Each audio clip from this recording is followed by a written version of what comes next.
Hola. Right, so we've just started the recording, and this is today's photo. The and I must say, well done, Carlo, for knowing who this chap is. I wouldn't, from the photo alone, I wouldn't have guessed who it was.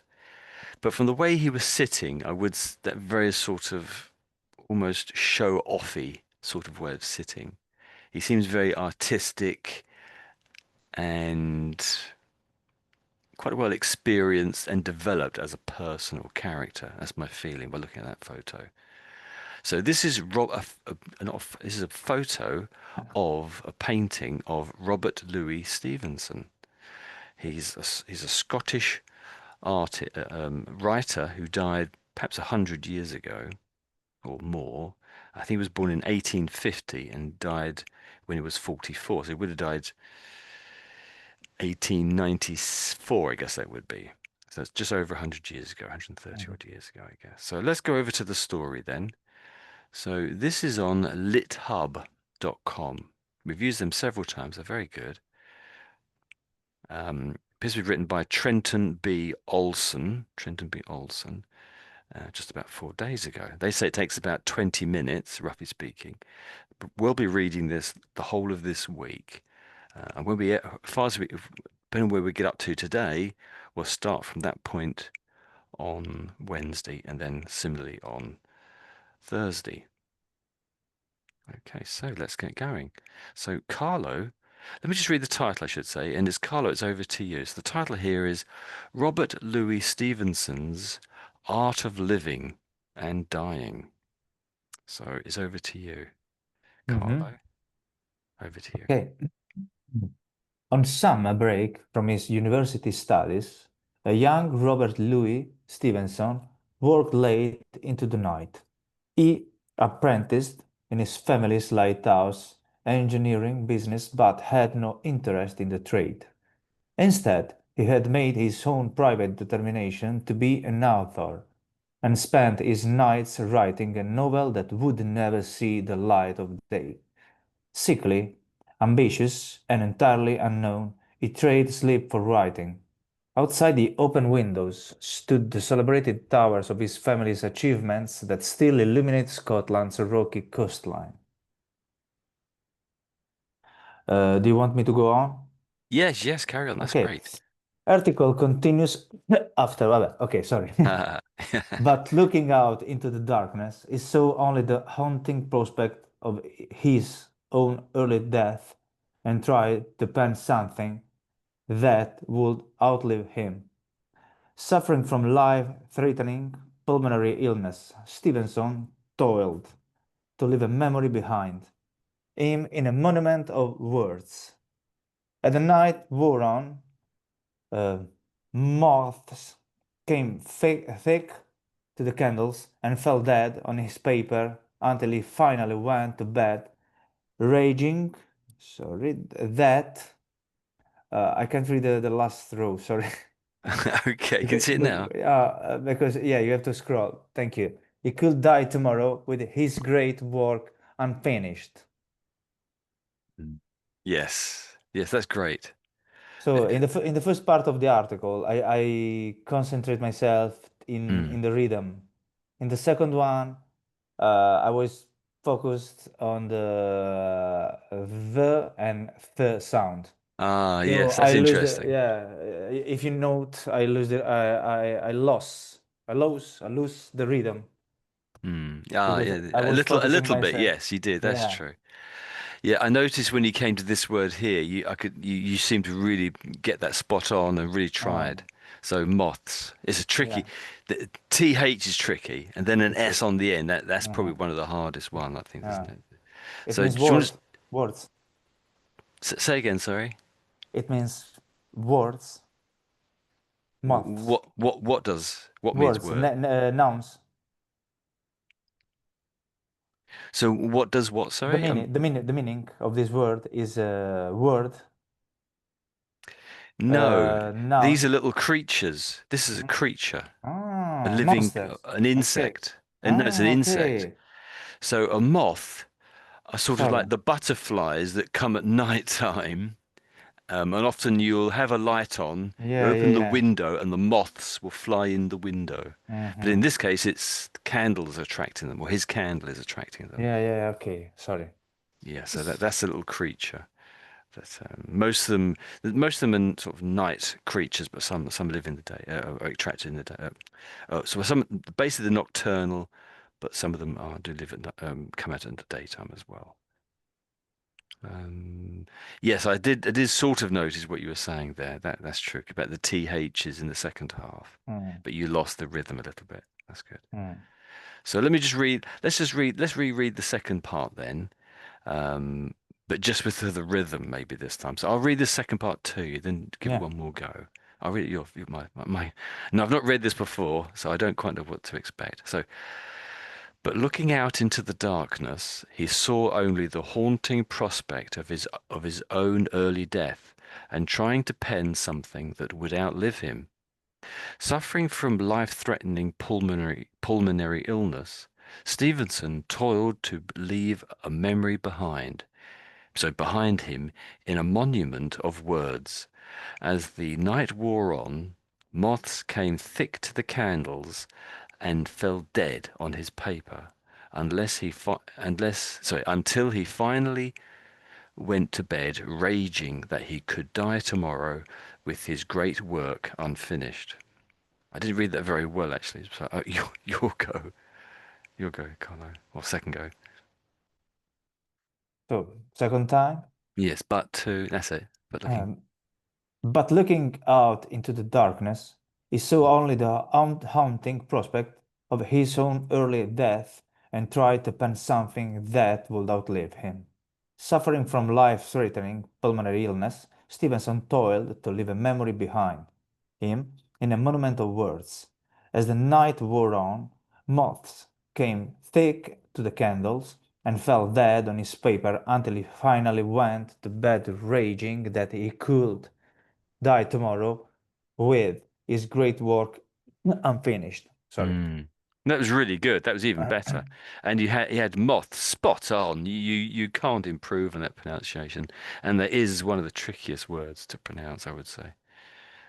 Well done. Very good. So it says in quote marks here, raging. So what does raging mean? What? Raging, Mm. getting angry. Yeah, that's it. Yeah, Yes. If you're raging, it's pretty much furious. It's as angry furious. as you almost could be, Uh, pretty much, almost to the absolute limit, I would say. mhm, So so there's obviously different words you might use. I would say that's sort of equal to furious. I'm furiously angry. mm. Yeah, that's right.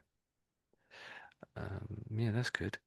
And again, since another quote here, there's a quote marks here. So just to mention this, really. So for whatever reason, he seems to have made a comment about the fact that he may die before he finishes this work. Interesting. Maybe this word here. Do I say this word again? I think the very first time you said it, I didn't catch it the second time. So you just try it Um, once more. monument. Yeah, that's it. Spot on. Monument. That's exactly how it said. Yeah, Mm. I think you just gave perhaps a wrong emphasis the very first time. Yeah, but you're saying it's spot on. That's it. So monument. That's how you got it. I said monument. Yeah, I think that was it. Yes, I that's said it. Something monument, like yeah. that. Yes. Um, I didn't realize or forgot perhaps even that his family business was lighthouses. So yes, so the Stevensons, I think, were famous for building lighthouses. Mm. And for whatever reason, and so in terms of history, I think most people, perhaps most young children would have heard about, at least So when they, I was they they growing up. used to build lighthouses. Yeah, that's right. So in the Fantastic. Victorian time, we were sort of as a nation, we were starting to build. I think we had built a few by that time, but we were building ever more lighthouses to stop shipping sort of crashing on the rocks and people dying and boats getting smashed. Mm. So that's the kind of lighthouse on the coast. That's what we're talking about here. And his family was known for that. Mm. So anything you want to ask about this little thing you've read out? Anything? Yeah, there's some words that I Hmm. I don't know Okay. definitely. So let me check out. Sickly. Ah, okay, yes. Sickly. We, it's a word, it was very commonly used in the Victorian times, and often it would be something like, I was a sickly child. And what they meant by that was, it meant when Mm, they were a child, I think it came a little while ago, strange, about a month ago, the same word. What it meant was that as a child, he was often ill, he was often mm, sick. And of course, in this case, we know, I think we just looked at the fact that he had this pulmonary illness. yeah. So this Okay. presumably was the illness, and presumably had it from childhood, I guess, possibly. And that's why he was so thin when we looked at his picture earlier. Mm, But we don't often use the word nowadays, sickly. But often we just say that we're sick. But back in these times when they said yeah. sickly, it was off very often it was just as a child or as an adult, Mm, they were just mm-hmm. ill. Anything else? Mm, let me see.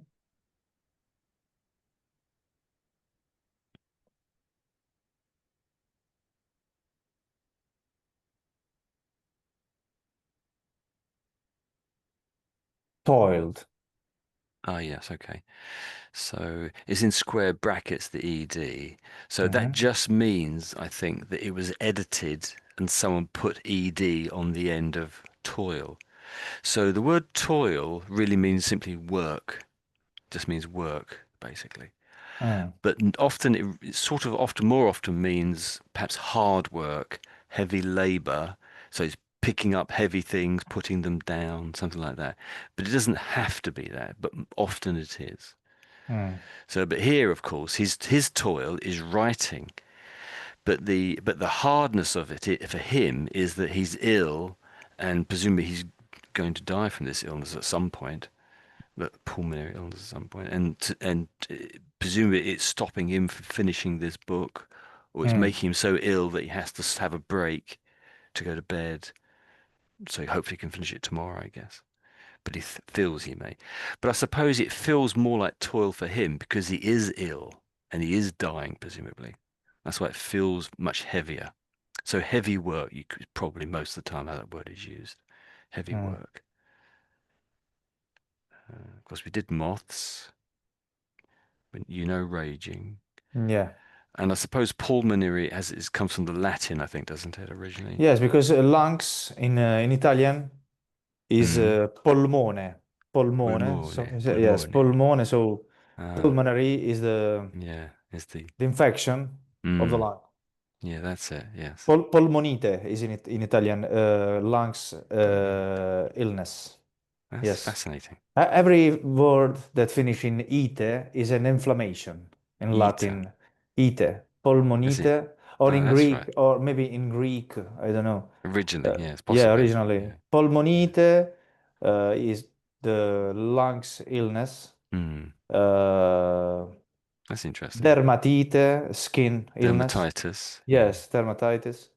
Yeah, in English as well, we have no such kind of finally yeah, suffix. yes. We can say, yeah. Mm. I think we sort of is that spelling Fernanda correct? Fernanda helped me to find the words.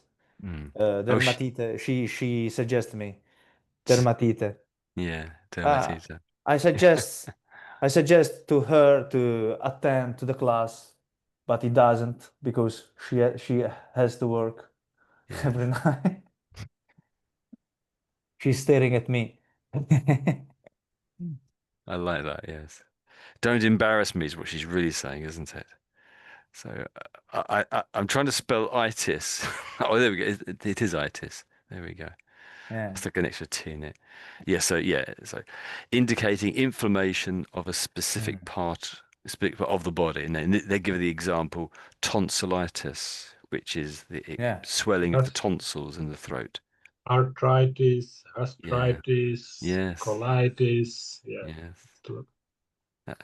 Uh, is the colitis, is that the colon or is that some other part of the bowel? Colitis? Yes, yes, colon colit. No, I don't know how it's pronounced in English. Yeah. In our Oh, language, it's okay. like in Italian, colit, Cool. Yeah. colitis, Okay. colitis. Maybe. Yeah, we say yes, we say colitis. That's true. Yes, we do. Absolutely.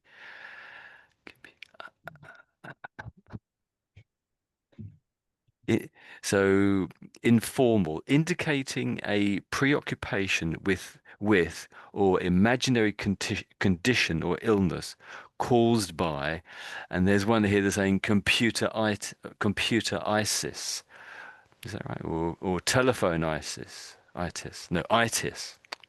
So these are made up illnesses, I think they're saying, imaginary ones. So what they're sort of indicating here, you can stick that on the end of anything and make up a pretend illness. Like I've got computeritis or telephoneitis. Yeah, that is true. That is true. Which is a bit silly, isn't it? But funny.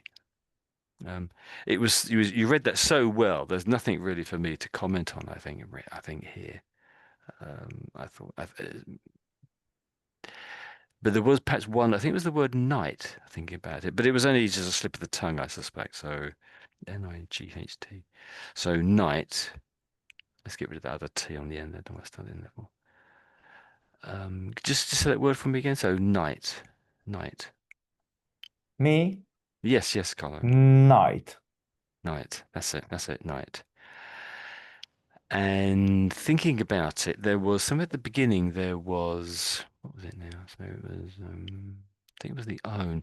I think the so there's this. So this word starts with an H. It might have not been here. It might not be this, but I think it was something like this. And the next word, there's no H there. And in fact, this line has several H words, and then we go to an O. So I think one of them, but I think it was the his. I think you may have just been a bit too quiet on the H, and I think you may have put a sort of an H sound in front of the own. I think it was here, but it could have been somewhere else. I can't remember now. But this bit sort of makes sense to me that it might have been there. But it's just a slip of the tongue. It's nothing really. I mean, I make loads of mistakes, as I'm sure you may have noticed. So anyway, just for practice, let's do that little bit again. Okay, let's do that second line as well to there. Okay, so maybe I'll read it first, and then it's your go. So I try to get the rhythm right, and maybe you concentrate on the rhythm as well. Okay, so just as you did last time. So instead. So he's talking about the fact that his family used to build lighthouses, but he's quite a thin and sickly child, so I guess he didn't build lighthouses. He went to something else. So here we go. So instead, he made, instead, he had made his own private determination to be an author and spent his nights writing a novel that would never see the light of day. Sickly, ambitious, and entirely unknown, he traded sleep for writing. So you'll go. And fine, this is the last one, Carlo. You'll go. Okay. Instead, he had made his own private determination to be an author and spent his nights writing a novel that will never see the light of day. Sickly, ambitious, and entirely unknown, he traded sleep for writing. That was really good. Really, really, really good. You're really getting it brilliantly, I would say there. Fantastic. Well done. I don't think you can improve on that, to be honest. You've really got it there. But I guess it's doing it consistently, getting it right, and the pronunciation is bringing all of these things together. So very good. Well done. But where it says writing a novel that will never see the light of day, what does that mean? That sentence, half a sentence there. What's he trying to say? Because he died before the day come. Yes, pretty much. Yes, pretty much. Because So, he was sick, mm, deeply sick. He yeah. died before to finish his novel, and so this novel never see Mm, the light mhm. of the day That's it. after. That's it. Yeah. Yeah. That's pretty much it. Yes. So Mm. the bit I've highlighted here, this is a saying or perhaps an idiom. And often, if something is done and you think it will never be finished, or it won't be finished, it'll be destroyed perhaps, or just be locked away or whatever, you might say it will never see the light of day. So it won't be finished, or it will be lost, or you will destroy it. You will. Ah, okay. That's So what it is not because he died. Well, possibly, but I don't think he Mm, did die, actually, in reality. This is just a mm, feeling he had. So, but mm, this little saying here means some anything that won't be finished, or will be, or will, you might be finished, but you will destroy it before anyone else sees it. mm. There's definitely been So, people, writers, who have put in their wills, destroy these pieces of work because they're not good mm. enough, that sort of a thing, or whatever. Could you give me an example, please, Tony, about this Um, idiomatic so, sentence? okay, in the same vein that it says here, my example would be something like, so this will, so let's say I'm dying, so I've written my will, but it will never see the light of day because I am not happy with the quality of it. Something like that. Mm, Does that make okay. sense? Not really, Yeah, perhaps. Not yeah. particularly good one, but there you go. Yeah. So the way I said that also, so I sort of rushed the words a little bit. So when it's an idiom, often it's sort of said almost as if it's one word, not exactly one word. But you'll notice when I said, hopefully, when I said never see the light of day, I sort of rushed it as if it was like its own sort of word or its own idea. So it's almost as if you might have put little hyphens between each of these words, indicating that at some point in the future they might all get joined together. So let me just read that little bit again and hopefully listen to how I say never see the light of day. And you'll notice that I rush those words, which are in blue at the moment. So I'll go from the instead again. Just listen to it again. So that's really a way how you would read an idiom or a saying like this. You sort of rush it a little bit. So instead he had made his own private determination to be an author and spend his nights writing a novel that would never see the light of day. It's just slightly faster, isn't it? Only a fraction of a second faster. So joining all the words together pretty much. Um, That's it, really. Well done, brilliant. You pretty much couldn't improve on that, to be honest. There's always little improvements you can make, but so can I, to be honest. So, any other questions, Carlo or Michael? Michael, No. fantastic. Okay, let's scroll on then. Okay. Okay, so raging that he. Yeah, I think we got up to there, didn't we? So this was raging that he could die tomorrow, but I don't think he did in the terms of the story here. He just had the feeling would die tomorrow or might So he die was tomorrow. very angry to die, not Yeah, because of because he was not had because the terrible feeling yeah, that his great work wasn't going to see the light of yeah, day because he not may because die. he was worried about his life, but I think about that's true. Yeah, he doesn't care about his life so much. He's kind of, I think he's sort of accepted he's going to die young, perhaps, and he died at 44. We noticed before we started recording, I Mm. think. So, Michael, over to you. This is your go now. If you During can. this time, during this time, Stevenson liked to mope around graveyards where he went, specifically to be unhappy. More fruitfully, he began writing essays, Mhm. essays, making a name for himself in notification long before his famous novels. He grappled with the art of living and dying on the page. At the point of physical and mental breakdown at 23, he was sent by doctor's orders to the French Riviera, as recounted in his early essay Ordered South. Mm. South. There he experienced the beautiful setting as if touching things with muffled hands and seeing them through a veil. The young invalid was not perhaps yet dying, but hardly living either. At his low point, mm, Mm. when from the passion of life, he waited for death to come quietly and fitly. Mm. In a subsequent edition published 7 years later, Stevenson added a surprising note to the end of the ordered South. A man who fancies himself dying will get cold comfort from the very youthful view expressed in the essay, and reversed its resigned conclusion. Okay, we'll hold it there.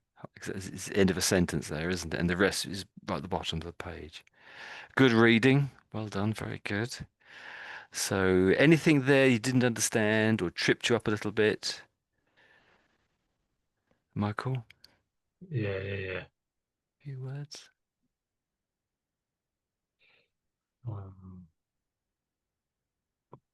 No, first word, wind. Oh, down the Wind. bottom, yes. I don't So know what's. it's a quote of it's in the quote, it seems, and again this little bit in square brackets normally means someone's added the ed on the end to make it make sense, sort of thing, for modern day's version. So you're pretty much there actually when you just said it just now. So that's weaned. Wind. Weaned. So yeah, that's it. So normally, 90% of the time, or 95% of the time, when you're talking about weaning or weaned or wean, you're talking about children and weaning. So when a child, I should say, I'm trying to think what it means actually. When a child first starts to take solid food, that is right, isn't it? Let me just copy that. You can say the child has been weaned. So they've been weaned off of milk, let's say mother's milk, and they've been weaned off of milk and onto solid food. Does that make sense? So that's where Yeah, the word yes. originally comes from. Oh yeah, so when a baby or baby animal, I didn't realise that. I suppose it's true though, is weaned, its mother stops feeding it milk and starts giving it other food, especially solid food. Yeah, that's the point. So it's a sort of a point when it's a sort of a stage of growing up, one of the stages of growing up, but at a very early stage. Stop having anyone who is still having milk is very immature. But if you're having solid food, you're that bit more mature and growing up, sort of a thing, but not that mature. So here he's saying weaned from the passion of life. So, any ideas of what that might mean if you're weaned? It's figurative, meaning Yeah, that yeah, obviously meaning that he it's uh, yeah. he not wouldn't like to live. He Yeah. accepted that. Yes, that's it. Yes, That's it. accepted. That's it. He accepts that he may die. He's not addicted to living, I suppose. So, have I spelled that correctly? Yes. Stuck in it. Is that right? Yeah. So, accepted. If you accept something, it's accepted. So it sounds like that's an X there, doesn't it? Accepted. You say that as if it was almost an X somewhere there. Accepted. Accept. Okay, so yeah, that's it. Spot on. Well done. Anything else? That's very good. So that's weaned. He waited for days to come Mm. quietly and fitly. Um, It's yeah, like fit. it's mm, hmm It fit you. It's it's like, oh, this clothes, this yes. treasures Mm. fit you, or you to keep in fit. Yes. I go back to the clothes one. So when your clothes fit you properly, everything is in good order and it's correct, isn't it? That's what you could say. So if you have that same idea, everything's in good order and correct. That's the meaning I take this to be. I could be wrong, of course. So he waited for death to come quietly and in proper order and correctly. That's what you could put in there, fitly. If something's fitly, it's correct and as it should be. So let's just quickly put that in there. So it's slightly poetic the way he's using his language here is slightly poetic and just beyond what we're quite used to. But it is very well, it's quite well written, good writing, I would say. It seems these little quotes seem quite good. So in American English, the form fit is used in the present tense. I don't really care about that. If something fits, that means it's the correct size and shape. If something is a good fit, it fits well. If you are fitted for a particular piece of clothing, if something fits somewhere, it can be designed. It fits a computer, crowd space, whatever. If you fit something into a particular space, no. If you fit something somewhere, you attach it there. If something fits, there's 8 meanings here. We're going to get to the end of this. Meet match. This is a verb, isn't it? Now, yeah. So you can.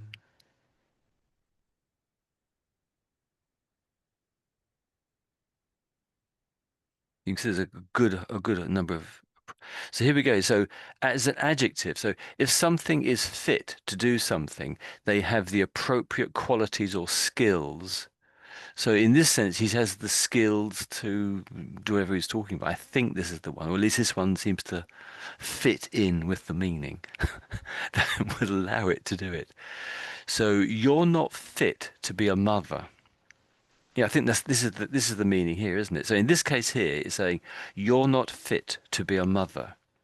In a word, this government isn't fit to rule. Yeah? So the word fit can also mean appropriate, qualified, suitable, competent. I think that's pretty much the meaning he's using here. So quietly, and appropriately, perhaps you might say. It's almost the correct meaning, isn't it? But remember, this is perhaps 150 years ago, so perhaps the word was used just slightly differently back then. Anything else at all? Anything else there? Yeah.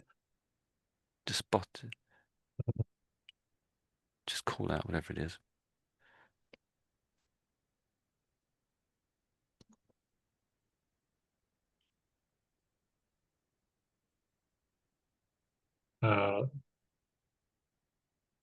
Mm-hmm. South, south. Ordered south, Yeah, north, so south. yeah, it is a bit tricky as a word, so let's just write it out here. So your north is better than your south, I think. Have I spelled that correctly? Yes. So the first one is north, and the bottom one is south. South. North and South, south. Yeah. south, south, Your TH is dying out a little bit when you're saying the south. south, south. Yeah, Because the first letter is S. it's tricky. Yeah, definitely. It's tricky. So South, can you do the top one though? Just the top one. So north. north, Yeah, north, your north one's better. So let me do both of them for you. So north, north, and the bottom one, south, south, south. Do you want to do the bottom one again? You'll go bottom one. north, Hmm. north, Good. south, Even better. south. Yeah. That's it. I'd say your souths were pretty much there then, actually. Yeah, you're sort of 90% there. Your first south was very good. The second one, you lost it a little bit, but that's good. So do it once more. So south, south. You'll go? South, Yeah. south, Yeah, that's it. Your first one was perfect. And your second one, you probably overdid the TH on the second one. But you're getting on there. Sometimes the trick is just making the sound at the end, isn't it? Sometimes. So maybe you want to just practice that word too. So we had that. So Carlo read this one out. So that's the plural. These are those little creatures that fly around in the nighttime, little moths. So moths, moths. You'll go moths. moths, Yeah, moths, yeah, yeah, yeah. That's moths. pretty much it, I'd say. And maybe another one. is, oh dear, no. Is this fair? So I'll take the S off. So it's quite tricky to say it with the S. So I'll try to say both of these, and I'll put the S on this bottom one. So month, month. That's not too bad without the S, but put the S on it becomes so much harder. Months, months, months. So do you want to say both these bottom ones too? You'll go.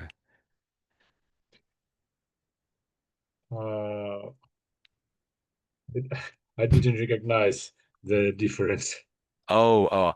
I suppose when I'm saying them, I think the TH is quite clear, and it's the same sort. All those letters are roughly about the same sort of sound.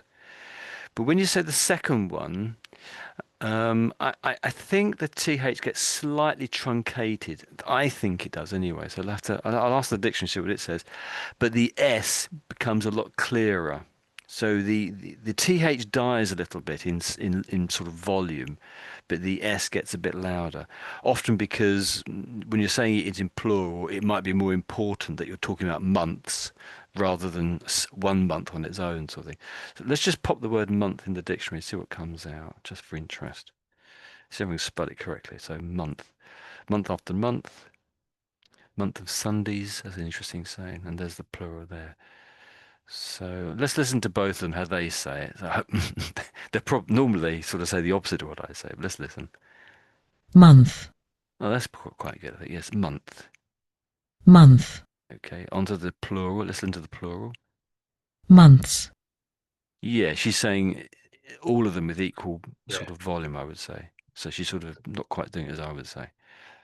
Um, so, uh, so I'll say month first of all, then I'll play the ladies play the lady on the screen, and then it's your go, Michael. So me first, then the lady, then it's you. Here we go. So me, month. month, Your go, Michael. Month. Yeah, Month. that's pretty good. That's pretty good. The second one was better. That's it.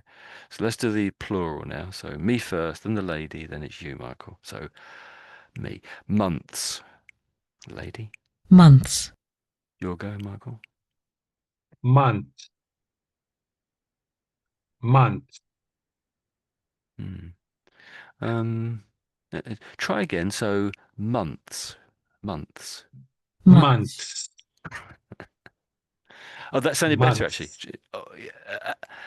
Listen to her, then it's your go. Once again, so I'll play them, then it's you. months, Your go. Month. Month. Once more. Months.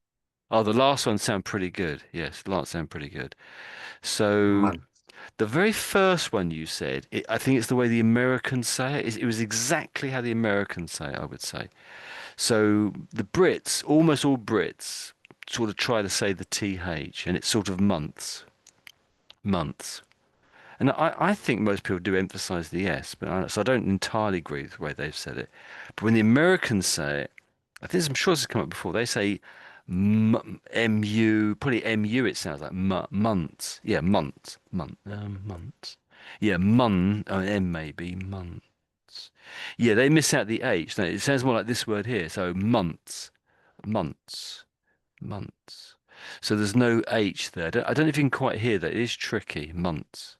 Yeah, months. That's what they say. I don't know what the dictionary says about it. So let's quickly go down the American way.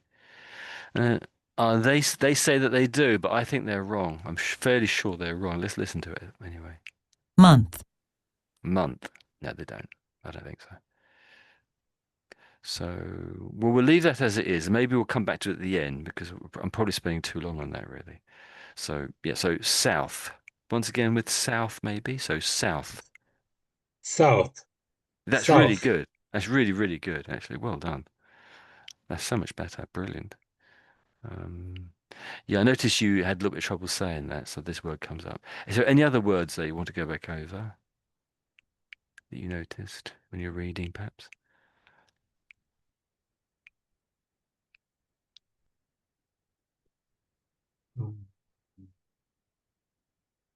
To mope. That was at the beginning, wasn't it? Yeah. You, Yes, you had it spot because on when you said it, but you know what it means? To mope? but yeah, it means, yeah, I know means it's like you unsatisfied, Yeah, yeah, that's it. you upset, Mm. but in this it's like verb to Yeah, that's mope. right. But and that's quite a normal use of it. Yeah, that's right. Yes. So to mope around, and in fact, I would say half the time when it is used with these two words together, to mope around, or three words together. Yeah. So it's being a bit depressed, a bit sad, a bit sort of a bit lost in what you're doing, I suppose. A bit aimless, a little bit aimless. That's it. Yeah, anything else? So while you're thinking, I was impressed with your French Riviera. Spot on. I thought that might trip you up when I saw it there. That was very good. How about this little phrase here? Could you read that little bit again, maybe? I don't know. The young invalid. In Oh, this meaning, it's maybe invalid. Invalid, yes. it's like not correct. Spot on. Yeah. Well done. Invalid is person with disability. Yeah. That's it. Spot on. That's it. So from the context, you have to work out which way to pronounce this one. That's it. And you worked it out. So well done. Well done. So yeah, the young invalid. Invalid. If you Invalid. say invalid, it means there's some sort of an injury, perhaps a broken leg or a missing foot or something like that. That's it. And the other way of saying it is invalid. So you might say, oh, this coupon is invalid. This something is invalid. Doesn't similar meaning, of course, or similar roots, I guess, but one is relates to people, one relates to things, you might say. So well done, that was good.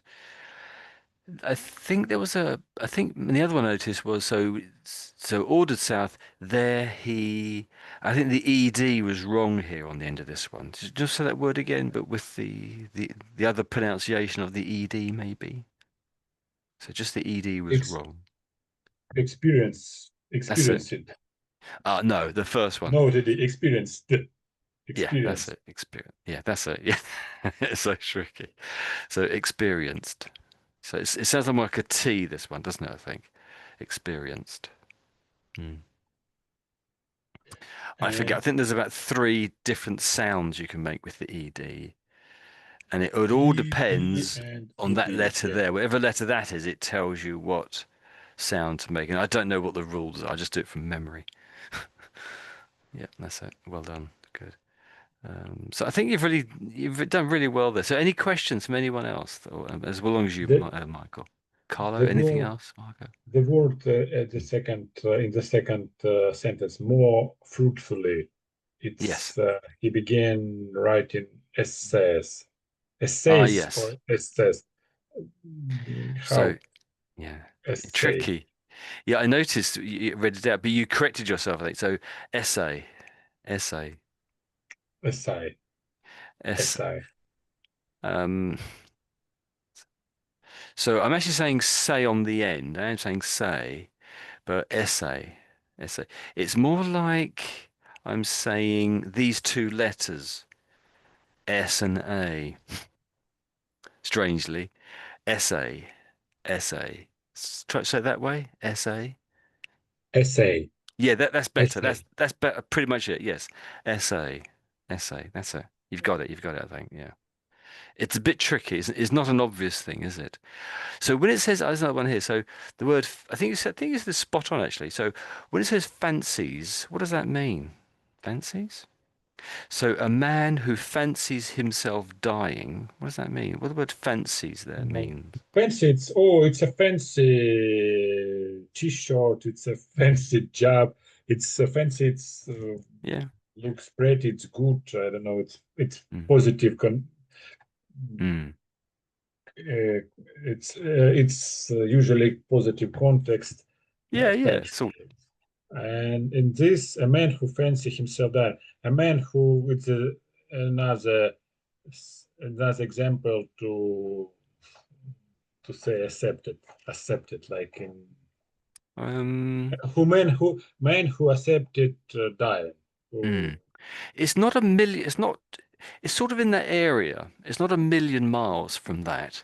It's fairly close, but again, he's being. I was going to say poetic, but not really. At this time, back in the 1800s, this word was used quite often, and I don't know if we use it quite so much now, but maybe we do. But and there's several meanings to this word. They are all sort of vaguely related. But if something, you could say fantasy, even fantasy. Yeah. So there's the idea of fantasy in this word, meaning of this word too. Yes, It probably yes, comes yes, from yes, fantasy. yes. So a man who fantasizes, let's put it that word, fantasizes himself dying will get cold comfort from the very youthful view expressed in this essay, and that's probably the meaning. So this is another way of saying fantasizes or thinks about, Mhm. but it's not exactly fully accepts. I suppose Yes, yes, yes. you It's could another be meaning. that. It's in that area. So it's the idea of having a fantasy about it or thinking about it. Another way of using it is perhaps not so much now, but I say 50 years ago, when a woman thought a man was attractive, she might say to her girlfriend, "Oh, I fancy that man. I fancy that Mm. man." Or that I think that man fancies me, she might say. She might be wrong, of course.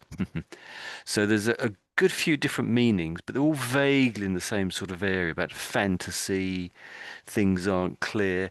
But something can be fancy, which means it's special. If something is fancy. So that's just with a Y on the end. So the I, the E, and the S are missing, just a Y.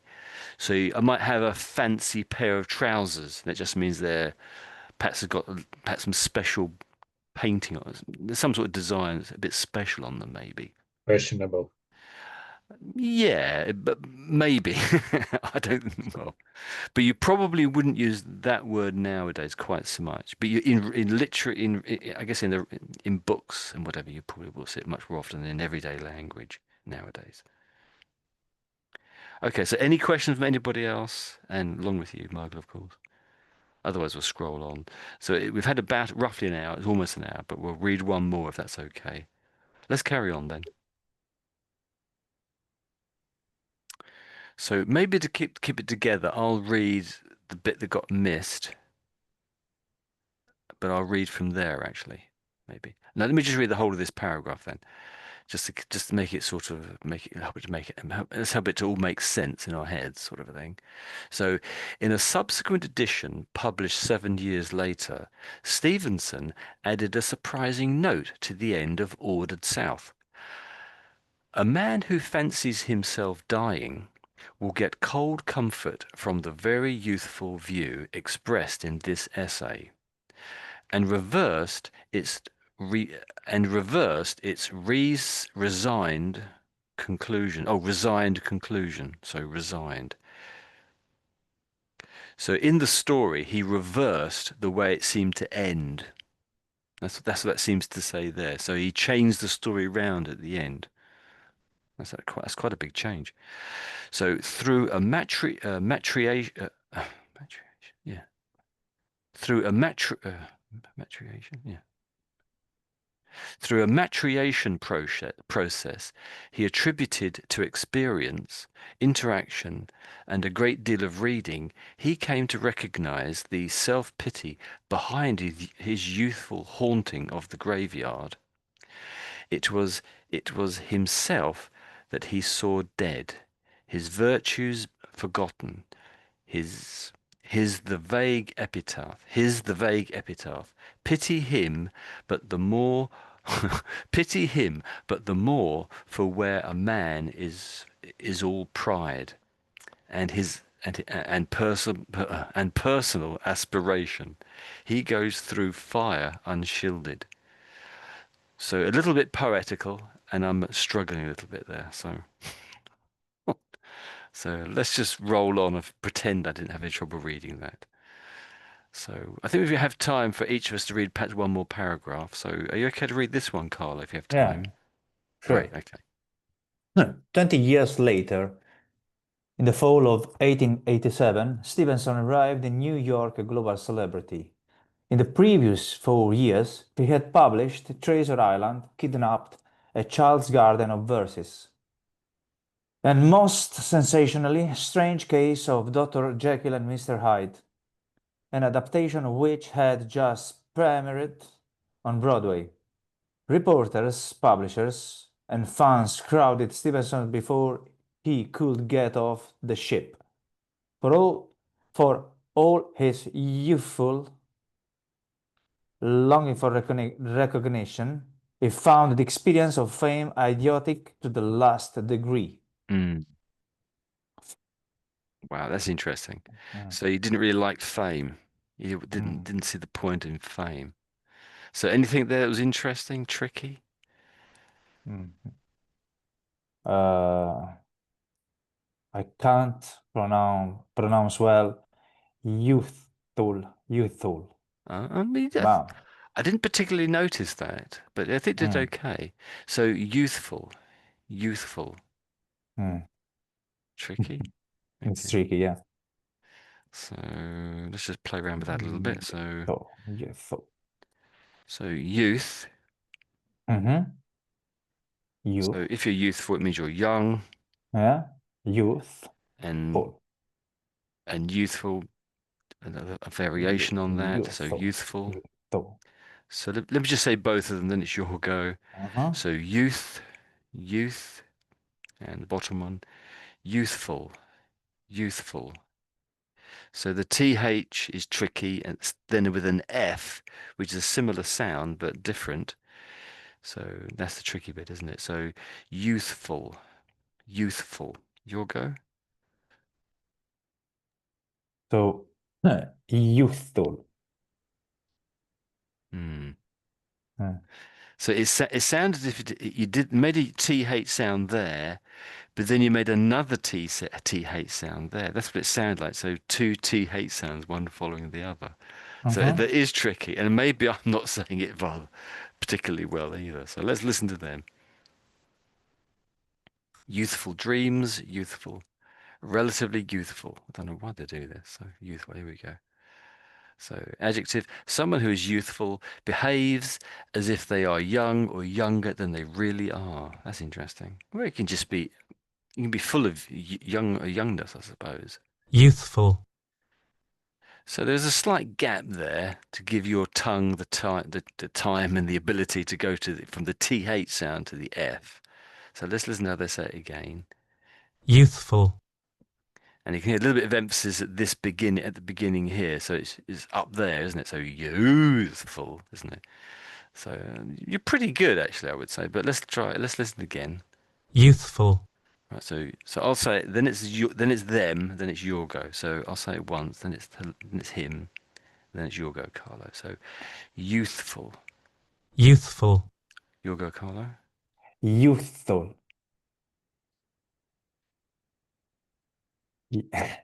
Yeah. So I would say You, the F was pretty much silent that time. yeah. It sounded like it wasn't there at all. So let's go back.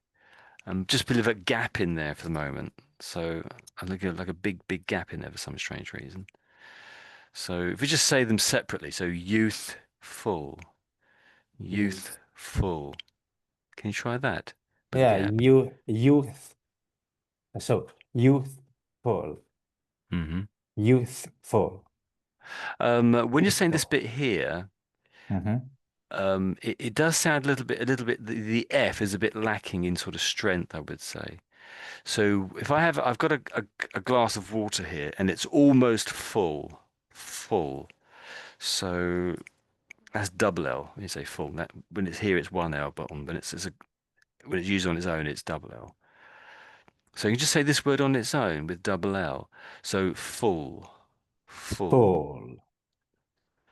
It does sound a little bit like, as in fall over, fall.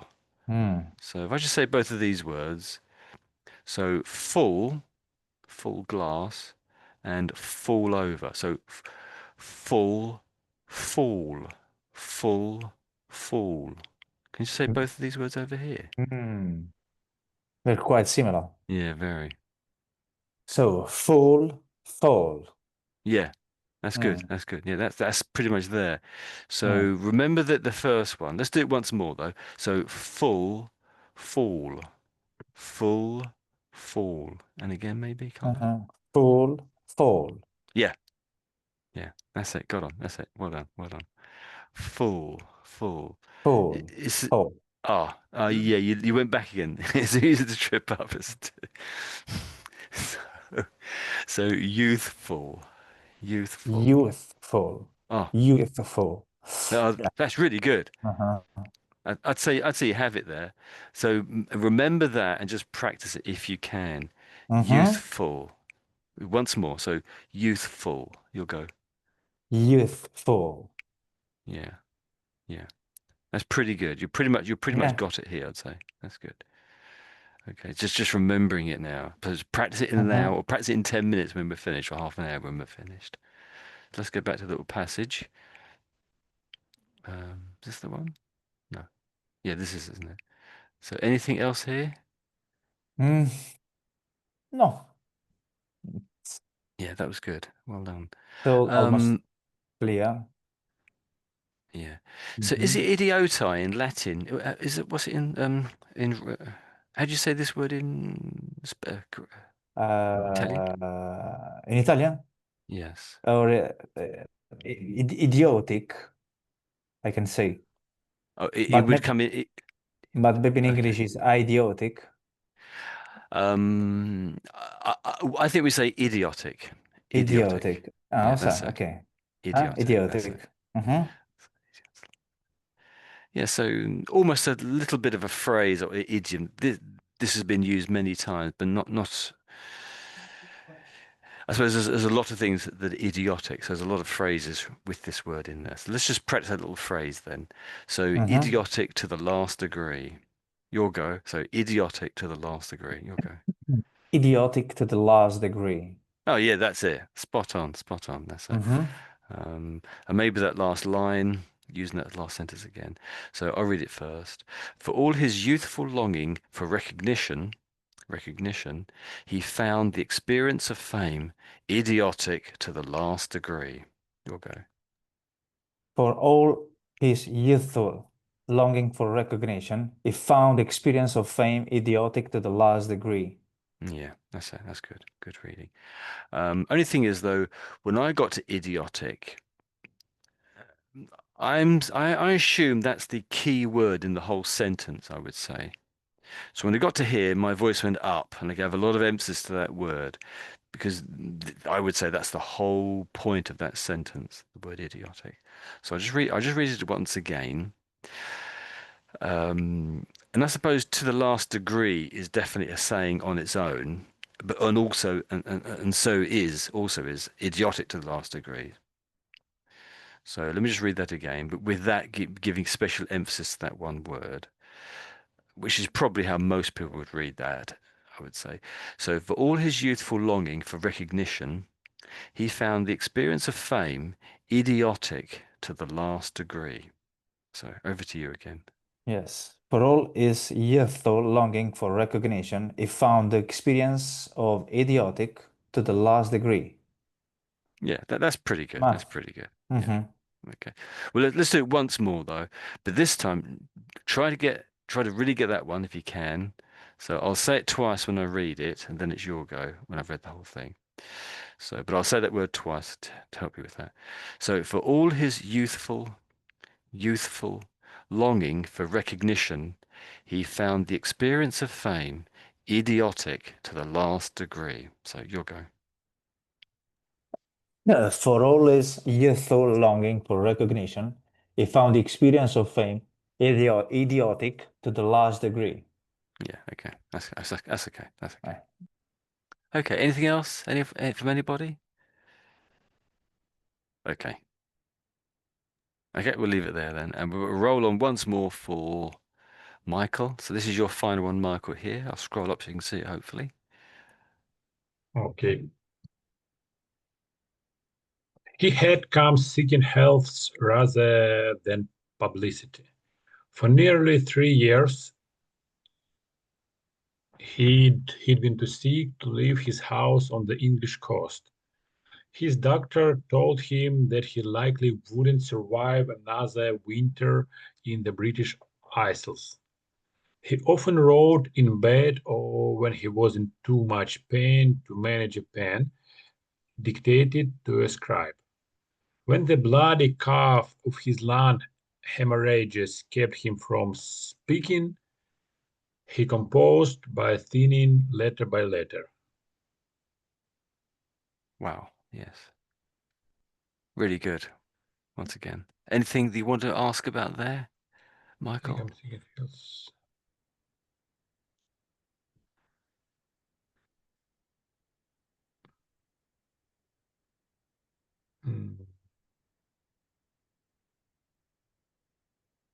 Isles, island, Yeah. Isles Yes. is correct. So basically, it does actually mean island, or effectively. So yeah, but it's Isles. So the British Isles, we say, the British Isles. And so that means all of the islands of Britain. So that would be Northern Ireland. Back at this time, it included the whole of Ireland and the Isle of Wight, all the islands around Scotland. Yeah, the British Isles. Yeah, that's what it means. When it says that, it means all the islands together. That's it. So Isles. Do you want to say it again? Isles, Yeah, the spot on. British Isles. That's it. It's not old-fashioned Isles.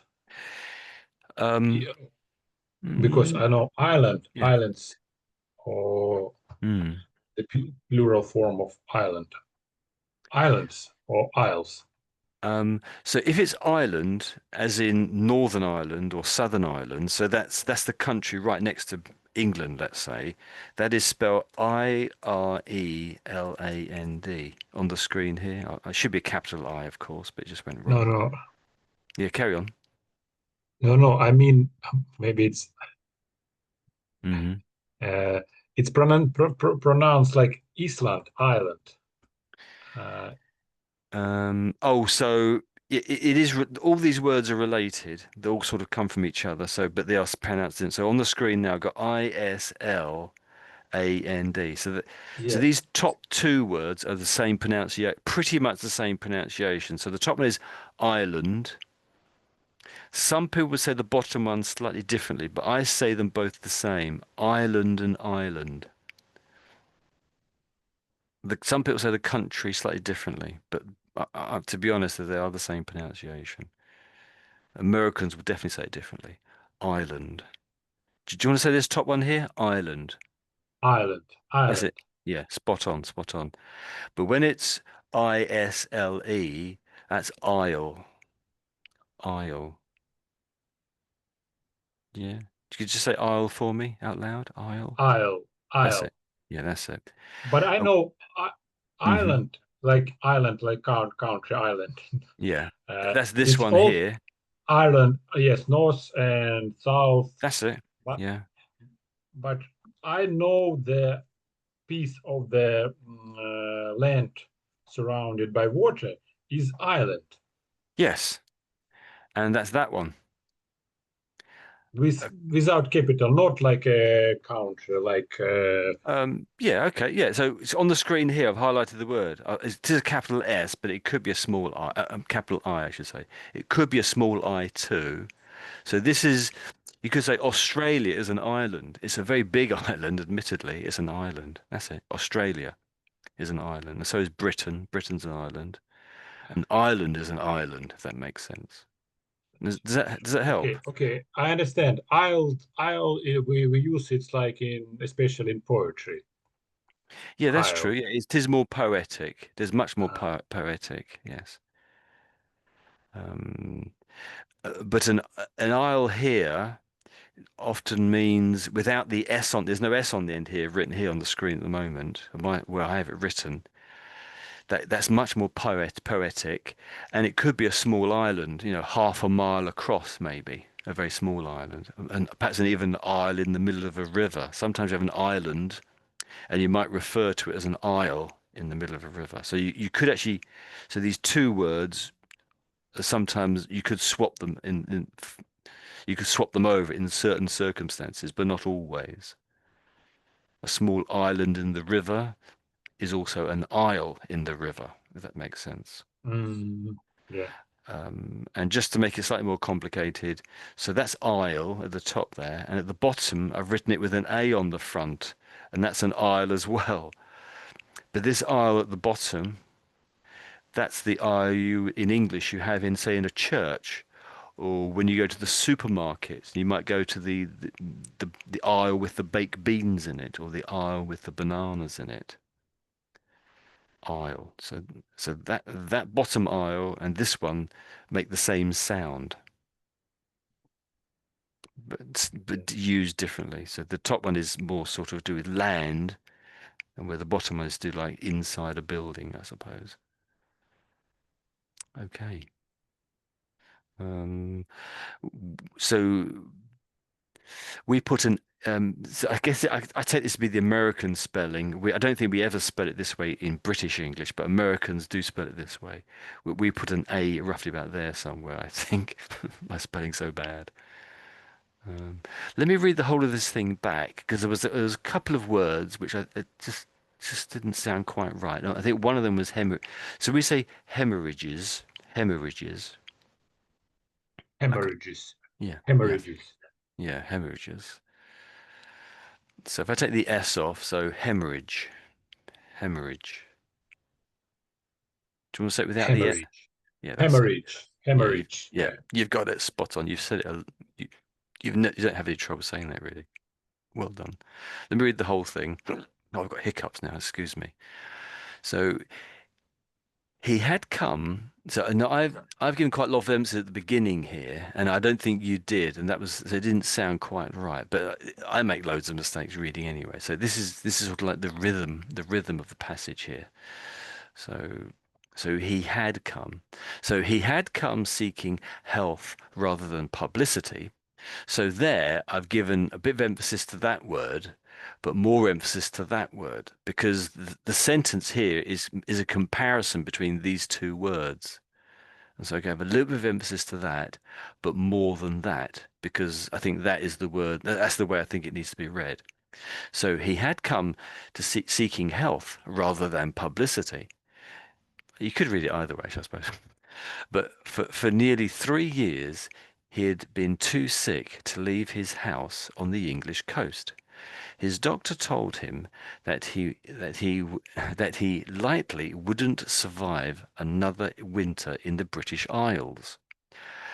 He often wrote in bed, or while he was or when he was in too much pain to manage a pen, dictate to a scribe. Now, I've read that terribly there, because I wanted to put other words in there. So let me try again. So he often wrote in bed, or when he was in too much pain to manage a pen, dictate to a scribe.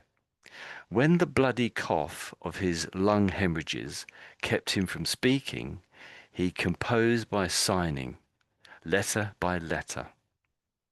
So that last bit there, do you know what he's saying here, this last few words? He composed by signing, letter by letter. What does that mean, do you think? I think he spell letter by letter the word.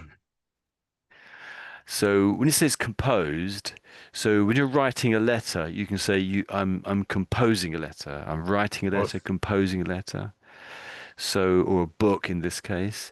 But when it says signing, that sounds to me by he's putting one finger up maybe for the letter I, and then maybe he's putting up he's putting a T shape with his fingers to make the letter T for a word maybe.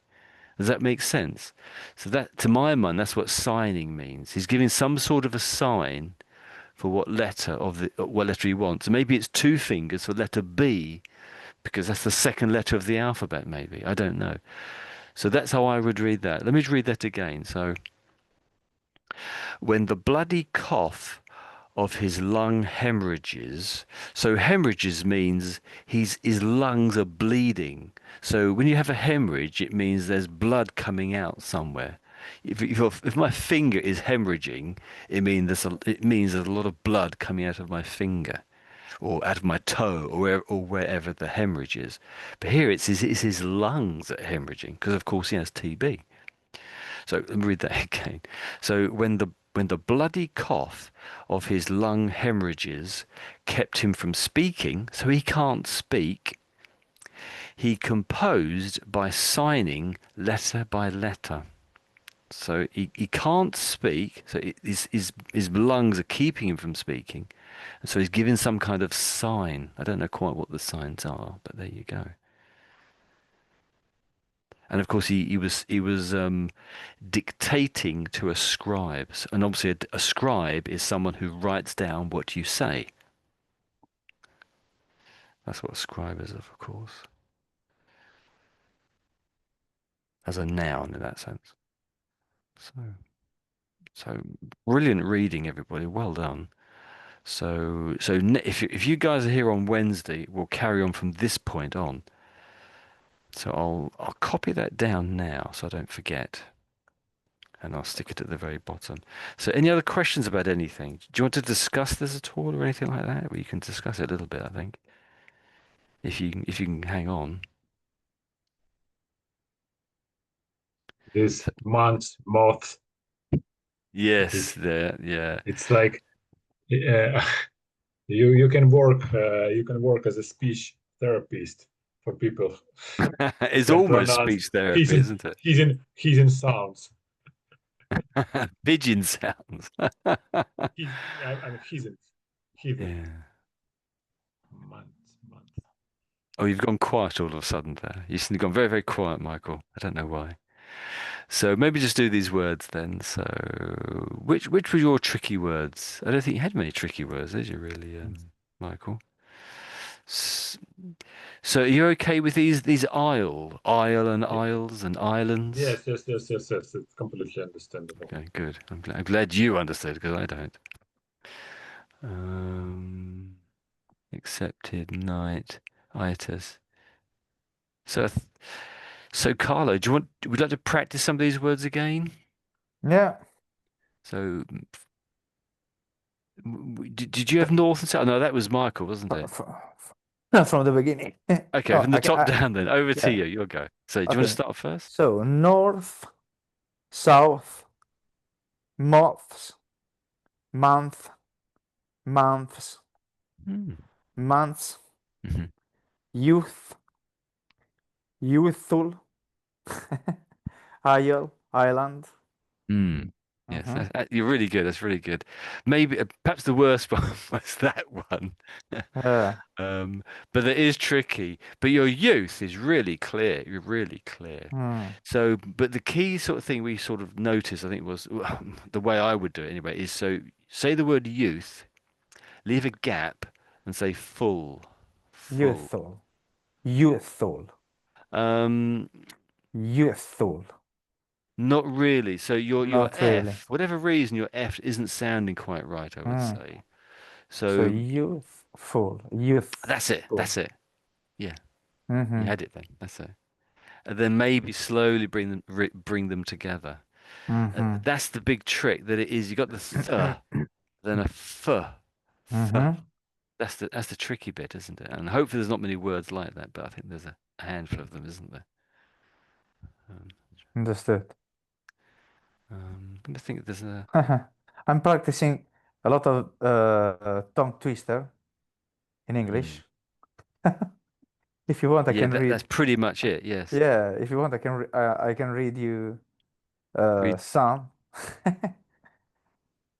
Oh, you got some there, have you? Yeah, a lot of tongue twisters I Okay, go got in for it. English. Yeah, just let me Bring search. them up. So, Indeed. English tongue twisters. There are many, and I like to enhance my pronunciation Enhance. by Yeah. reading them. Yeah. So, I fought a foot, but the foot I thought wasn't the thought I thought. Did you understand, Tony? I can see the words you're playing with, but exactly which So way to put them, I I don't know. thought a thought, but the thought I thought wasn't the thought I thought. So it sounds like I thought A I thought, thought yeah. a thought, Mm-hmm. but it wasn't the thought I thought it was. But is that right? But was that what it was? It wasn't, oh, blast. Yes, right. It wasn't the thought I thought it was. Is that what it was? Wad. Something like that, was it? Yeah, Oh, okay. yeah, okay. I missed that T there. I thought, but the thought I thought wasn't the thought I thought. It's a good way to practice pronunciation, no? This kind Yeah, of phonetics. And so, yes. And mhm. I think you need to practice it a bit more, I should say. Yeah. So, But but it is there's another that I think it is very uh tricky. Just let me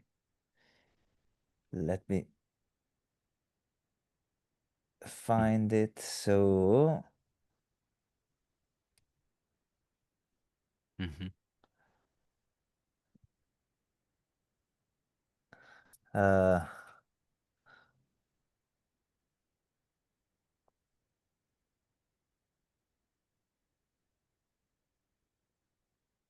what is it?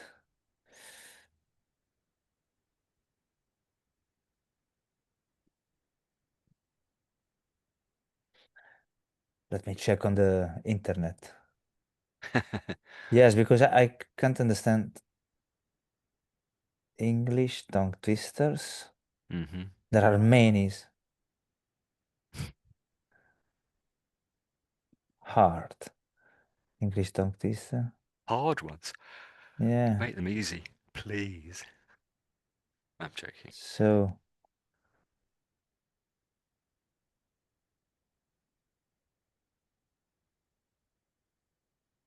uh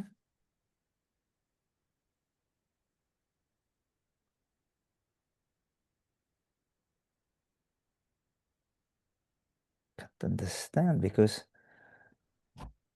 I download. Mhm. Sorry. There is this one. So Betty bought a bit of butter, but the butter Betty bought was bitter. So Betty bought a better butter, and it was better than butter Betty bought before. That's pretty good. Yeah. So it is quite a tricky one, I suppose. So Yeah. Betty bought a bit of butter. Is that right? Yeah. So Betty. Maybe it's American. I don't know. So it's really about the T's there, isn't it? This one's about the T's. It's very Mm-hmm. easy to miss out the T's, sounds like. So Mm-hmm. let's put a So there little are T many. Maybe you can arrange a class there. about this kind of uh, tongue twisters, Yes, maybe yes. for enhance the pronunciation. That's it, There are yeah. many. I wish to wish the wish you wish to wish. But if you wish the wish the witch wishes, I won't wish the wish you wish to wish.